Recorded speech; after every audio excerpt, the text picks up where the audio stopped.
Introducing the True World Order, a system that is non-hierarchical, non-ideological and planetary. This is a unique experience for the human being. We are now creating our own system of organisation in harmony with the planet based on natural law. This series of videos will examine our current situation and offer a path for everyone to rapidly transition to a new way of thinking and a new way of life. Let us first take a look at some of the aspects of being human. We all have an inner and outer experience of the world. The inner world of thoughts, dreams and ideas, and the outer, which is the reality we all share.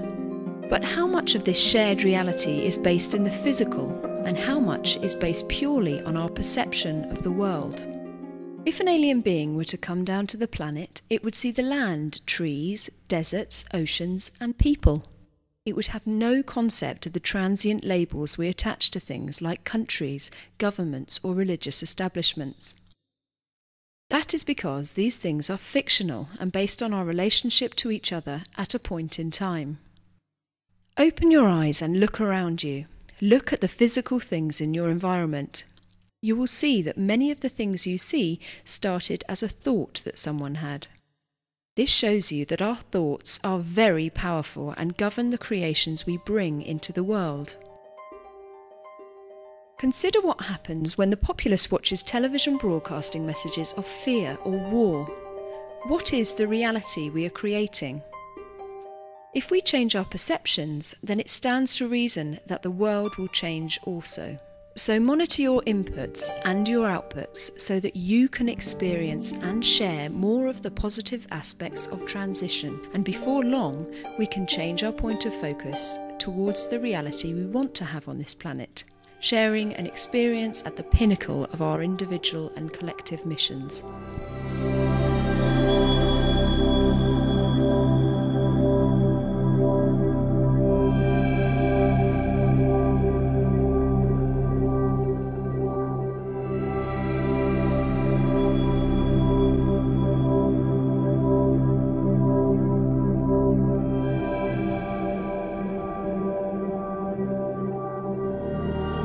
Beauty for the benefit of all.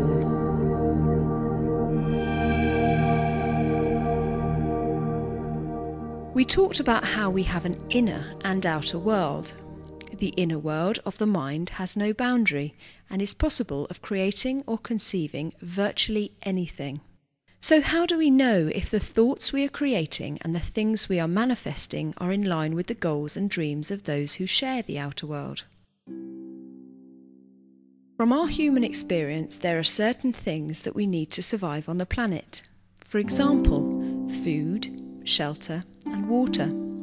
Let's call these primal needs. As culture and civilization has developed over time, we have become accustomed to things such as electricity, transport, and technology. Let's call these civilized needs. And finally, we have our own inner world of concepts and ideas, some of which are shared collectively, such as money and ideas of governance. Let's call these transcendent needs. If our ideas and intentions tally with the needs of all other human beings, then we know we are connecting to the whole. Essentially, any ideas can be placed into these three spheres.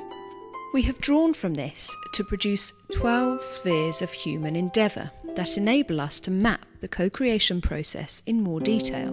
You can see how all ideas can contribute to more than one endeavour, but all fall back into the three basic categories.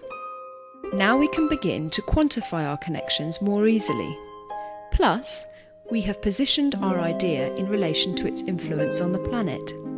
We have asked ourselves the questions: how do I see the world around me? What is my dream?